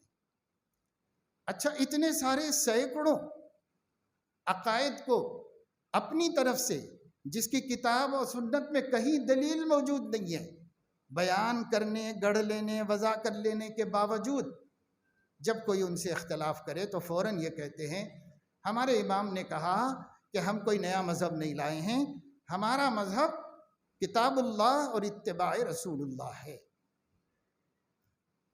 اس کو سامنے پیش کر دیتے ہیں، تو ہم یہ کہتے ہیں کہ بھائی ٹھیک ہے نا، یہ بہت اچھی بات ہے، یہ تو ساری امت کا مسلمہ عقیدہ ہے کہ ہمارا مذہب کتاب اللہ اور سنت رسول اللہ ہے، اور آپ یہی چھوڑ کے دنیا سے تشریف لے گئے ہیں، تو چلو آؤ بیٹھے، جو عقیدے آپ نے 1000 برس کے بعد بنائے ہیں وہ کتاب اللہ میں کہاں ہیں اور سنت رسول اللہ میں کہاں ہیں؟ اگر وہاں سے نکال کر کے جمع کر لیے جائیں اور کتاب اللہ میں جو 1000 برس کے علماء کو کہیں دنیا میں نظر نہیں آئے، جو محدثین کو نہیں دکھائی دیے، جو مفسرین کو نہیں دکھائی دیے، جو مجتہدین کو نہیں دکھائی دیے، جو اس امت کے کسی مسلک اور کسی مکتب فکر کے علماء کو نہیں دکھائی دیے، اب 1000 برس کے بعد سے سامنے آئے ہیں، اس سے پہلے کسی کتاب میں نہیں ہے، کہیں موجود نہیں ہے۔ تو یہاں بیٹھے کہیں بیٹھ کر کے ثابت کرو کہ یہ قرآن میں فلاں جگہ پر ہے، یہ ہمارا عقیدہ حدیث میں فلاں جگہ پر ہے۔ قرآن کی وہ آیت صاف ہونی چاہیے اور اس عقیدے کے لیے قطعی الثبوت ہونی چاہیے، اور حدیث متواتر ہونی چاہیے، کیونکہ عقیدہ بنانے کا مسئلہ ہے، عمل کرنے کا مسئلہ نہیں ہے۔ عمل کے بارے میں ہم کسی سے ذکر نہیں کرتے، عمل کے بارے میں ہم زیادہ جھگڑا کسی سے نہیں کرتے، وہ جانے اپنے عمل کو اللہ کے پاس وہ پیش کر لے۔ بات عقیدے کی ہے، کیونکہ آپ کہہ رہے ہیں کہ ایسا نہ کرنے والا کافر ہے، تو عقیدے کو ثابت کرنے کی بات ہے۔ ہم جو عقیدہ بتا رہے ہیں سیدنا محمد الرسول اللہ صلی اللہ علیہ وسلم سے لے کر ظہور سید محمد جون پوری تک بالاتفاق بالاجماع دنیا کا جو عقیدہ تھا مہدی کے بارے میں وہ بتا رہے ہیں۔ آپ جو مہدی کے بارے میں عقیدہ بتا رہے ہیں کہ وہ جو کہتے ہیں من جانب اللہ کہتے ہیں، وہ براہ راست اللہ سے علم لے کر کہتے ہیں کسی واسطے کے بغیر، اور وہ جو کچھ کہتے ہیں اس کو نہ ماننا انکار کرنا ہے، لہذا وہ جو کچھ کہے ماننا ہوگا۔ ان کی طرف سے بیان کیا گیا ہے حدیثوں کا صحیح ہونا بہت مشکل ہے، اس لیے جو حدیث قرآن کے اور میرے حال کے موافق ہو وہ معتبر ہے، اور جو میرے حال کے موافق نہ ہو وہ معتبر ہے۔ وہ کہتے ہیں کہ لوگوں کو اللہ تعالیٰ میرے حضور پیش کرتے ہیں، جن کے ایمان کو میں صحیح کہتا ہوں اللہ کے ہاں اس کا ایمان معتبر ہے، اور جس کے ایمان کو میں صحیح نہ کہوں اللہ کے ہاں اس کا ایمان معتبر نہیں ہے۔ اب آپ بتائیے کہ یہ سب باتیں ہیں تو ٹھیک ہے بھائی، ہر آدمی کو اپنا عقیدہ بناؤ، اپنا عقیدہ جو بھی ہے، لیکن اگر اس کو اسلام کہتے ہو تو پھر کتاب و سنت میں ہونا چاہیے۔ اگر کتاب و سنت سے ثابت نہیں تو پھر اس کو اسلام نہیں بول کے آپ کچھ بھی بول لو، کسی کو اختلاف نہیں، کسی کو جھگڑا نہیں اس کو۔ مگر وہ حضرات کہہ رہے ہیں کہ سچا اسلام تو مہدویت ہی ہے، سچا اسلام یہی ہے۔ تو جب یہ سچا اسلام ہے اور امام نے کہا کہ ہمارا مذہب کتاب اللہ اور اتباع رسول اللہ ہے، تو کتاب اللہ اور رسول اللہ کی تعلیمات میں بتا، جو کسی کو نہیں معلوم پوری دنیا میں، آج بتانا چاہ رہے ہیں آپ آج نکال کے بتا دیجیے۔ وہ ہیلے نہیں ہونے چاہیے، وہ تعویلات نہیں ہونی چاہیے، وہ تفسیرات نہیں ہونی چاہیے، وہ قطعی الثبوت ہونی چاہیے، جیسے مسلمانوں کا عقیدہ قطعی الثبوت ہے بغیر کسی انکار کی گنجائش کے۔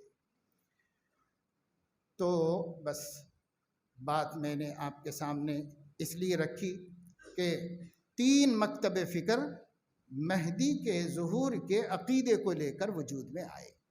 ایک اہل السنت والجماعت کا عقیدہ ہے جو پوری تفصیل سے شروع میں نے آپ کو بتا دیا، اور اس میں مسلکوں کا کوئی اختلاف نہیں ہے۔ سبھی امت کے علماء چاہے فقہی اعتبار سے کوئی مکتب فکر ان کا ہو، لیکن سبھی کا اتفاق اس پر ہے جو میں نے آپ کے سامنے رکھا ہے۔ آپ کہیں بھی تحقیق کر لیں، اس سے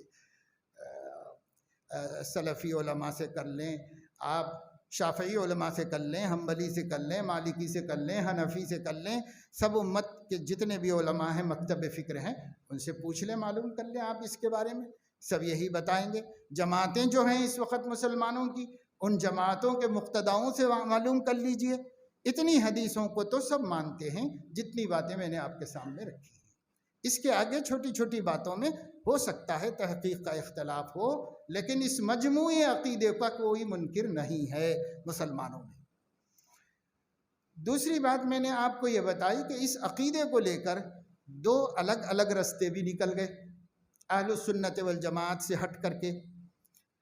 ایک رستہ جو ہے وہ آج سے نہیں، عہد قدیم سے چلا آ رہا ہے، یہ روافظ کا راستہ ہے، بہت پرانے زمانے سے چلا آ رہا ہے۔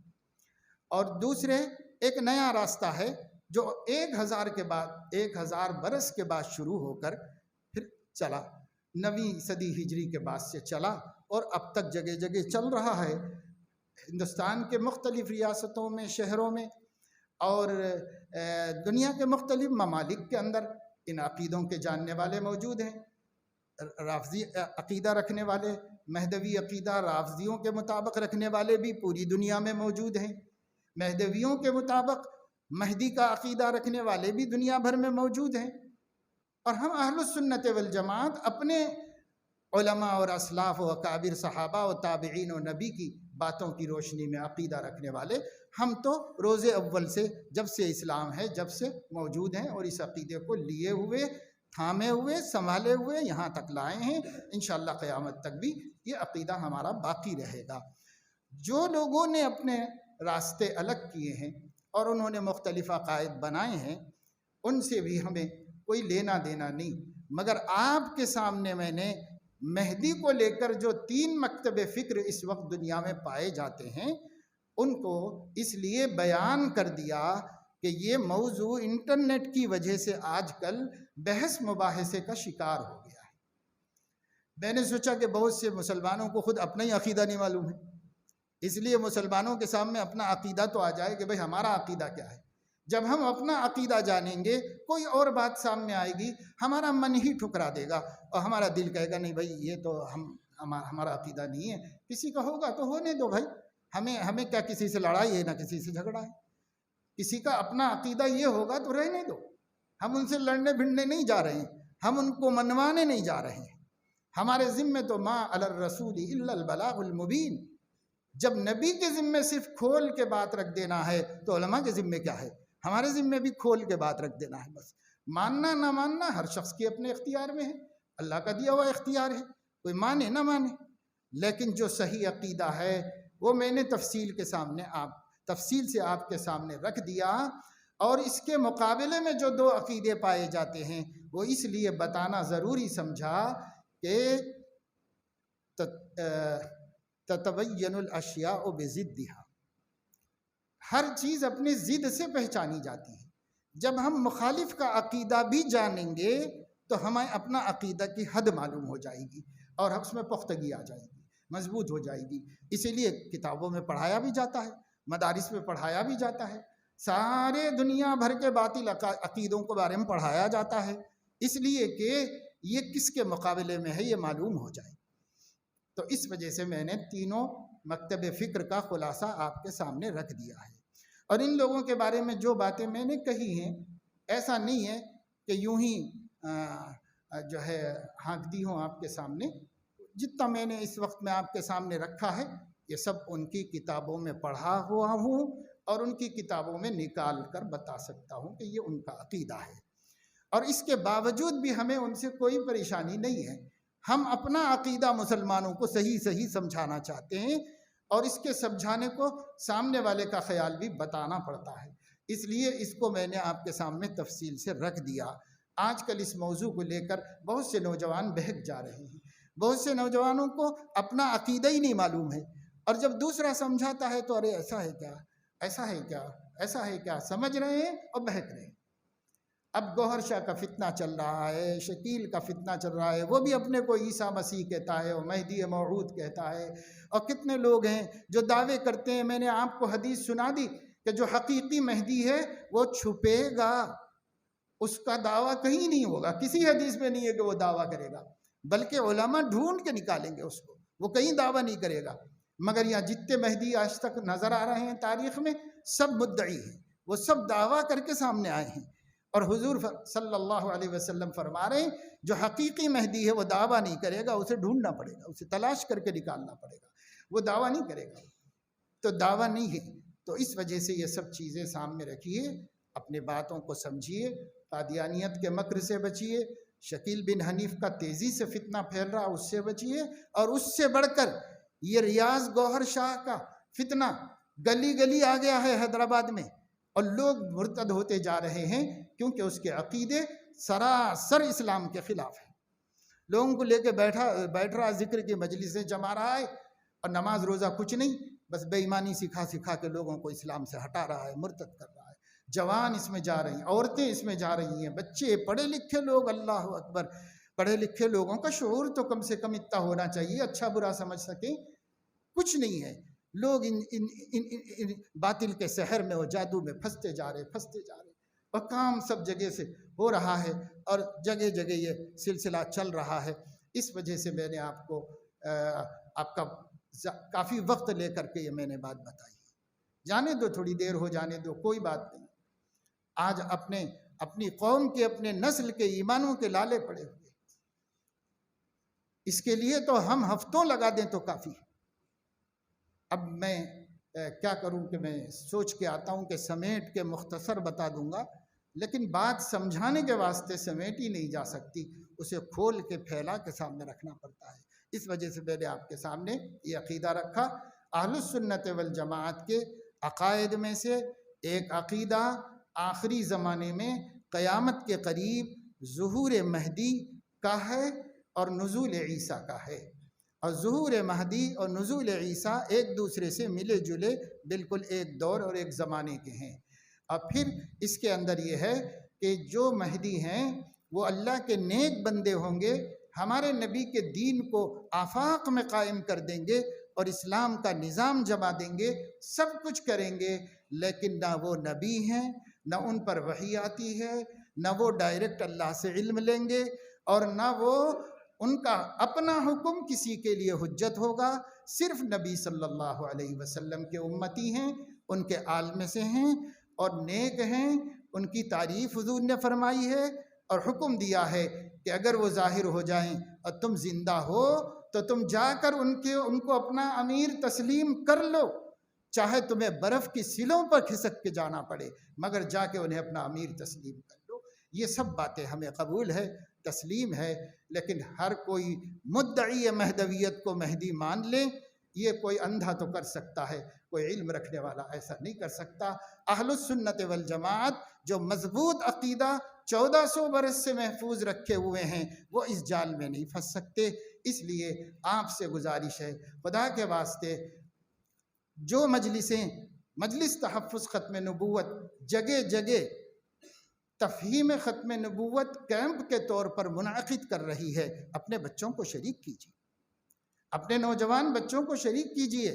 سب کانوینٹ سے کالج تک پڑھ کے خدا کے رسول کے بارے میں کچھ نہیں جانتے، ان کو وہاں بھیجیے قبل اس کے کہ یہ گمراہ ہو جائیں، قبل اس کے کہ یہ کسی غلط نظریے کے شکار ہو جائیں۔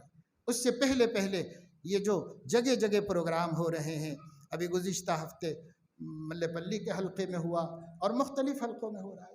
آپ لوگوں سے بھی مسجد کے ذمہ داروں سے گزارش کرتا ہوں کہ جگہ جگہ مجھے بلایا جاتا ہے ختم نبوت کا رکن ہونے کی وجہ سے کہ ایک پروگرام میں آپ آ جائیے۔ 24 گھنٹے کے اس پروگرام میں ایک آدمی ذمہ داروں کو بھی بلایا جاتا ہے، باقی دوسرے لوگ ٹریننگ کرتے ہیں عقائد کی۔ تو میں جہاں جا رہا ہوں اس علاقے کے لوگوں کو سلام کرتا ہوں کہ وہاں کے علماء کہیں 500 کہیں 600 کہیں 800 نوجوانوں کو ہائی اسکول سے لے کر کے کالج تک کے جمع کر رہے ہیں، اور ان کے سامنے عقائد کی بات آ رہی ہے۔ پڑھے لکھے بچے ہیں، کاغذ قلم ہاتھ میں لے کے نوٹ کرتے ہیں، دلائل محفوظ کرتے ہیں، سمجھتے ہیں، اور کہتے ہیں کہ آپ ہمارے حلقے میں بھی رکھیے، کیونکہ ہم وہاں اپنے ساتھیوں کو جوڑنا چاہ رہے ہیں۔ تو جن کے سمجھ میں آ رہا ہے تو کام ہو رہا ہے۔ اب پھر یہ اضلاع میں بھی یہ کام شروع کر دیا گیا ہے، لیکن کیا اکبر باغ والوں کو بھی احساس ہے کہ وہ ہم اپنے اطراف کے محلوں کے نوجوانوں کو جوڑ کر جدید تعلیم یافتہ جو کالج اسکولوں ہی کے پڑھے ہوئے ہیں انہیں جمع کر کے عقائد پر ہونے والی اس اہل السنت والجماعت کے عقائد کی گفتگو ہے؟ مسئلے مسائل کا اختلاف یہاں کچھ بھی نہیں، یہاں صرف اہل السنت والجماعت کے عقائد کی گفتگو ہے۔ اس میں شریک ہونے کا کبھی ہمیں بھی احساس ہوتا ہے، لیکن نہیں ہوتا۔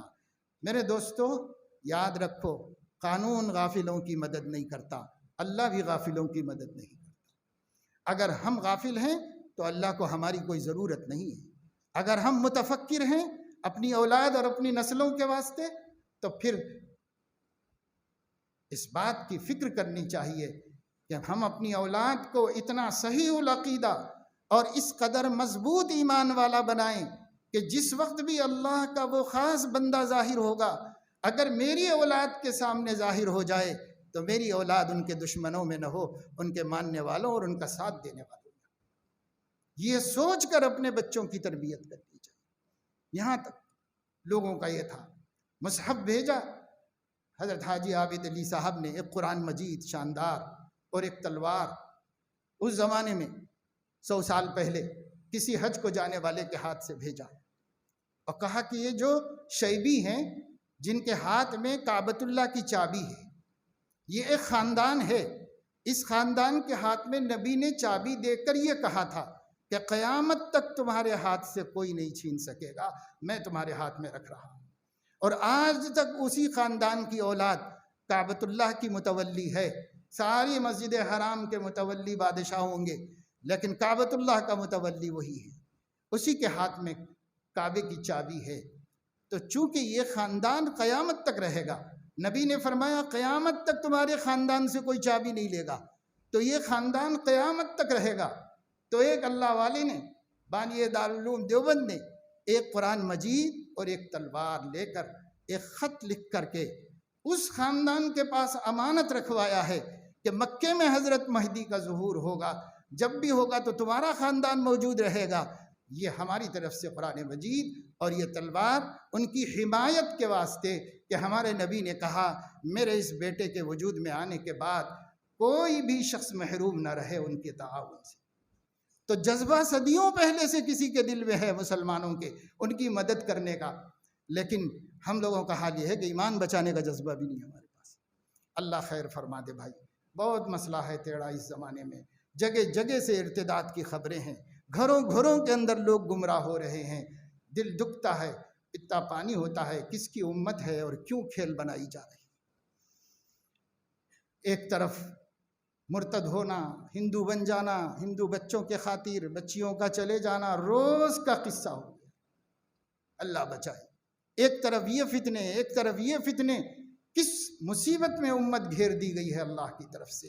بس اللہ ہی نکالے تو ہم نکل سکتے ہیں، مگر اس کے لیے شرط ہے، وہ یہ کہ ہم بے فکری ختم کریں، متفکر ہو جائیں، دعائیں مانگیں، اللہ سے ڈریں، اللہ کی پناہ میں آ جائیں، اللہ سے ہدایت پر ثابت قدم رہنے کے لیے بھیک مانگتے رہیں، اپنے بچوں کی تعلیم و تربیت کریں، صحیح عقائد اہل السنت والجماعت کے سامنے لائیں اور انہیں بیان کریں، چھوٹی چھوٹی باتوں میں لڑنا جھگڑنا بند کریں، معمولی جماعتی اختلافات کو ہم ختم کر دیں، اور ہم جو ہیں سب مل کر کے عقیدے کا تحفظ۔ ایمان نہیں تو کچھ بھی نہیں میرے دوستو، ایمان نہیں تو کچھ بھی نہیں، نہ نماز کام آئے گی نہ روزہ کام آئے گی۔ ایمان سب سے اہم چیز ہے، اس کی جانب ہمیں تو اللہ پاک اپنے کرم سے توفیق عمل نصیب فرمائے۔ مجھے آپ کو سب کو، آپ کا بہت کچھ میں نے وقت لیا، مجھے آپ معاف کیجئے، لیکن میں قیامت میں اللہ کو منہ دکھانے کے لیے اتنا کر رہا ہوں کہ لوگوں کو صحیح بات بتا رہا ہوں۔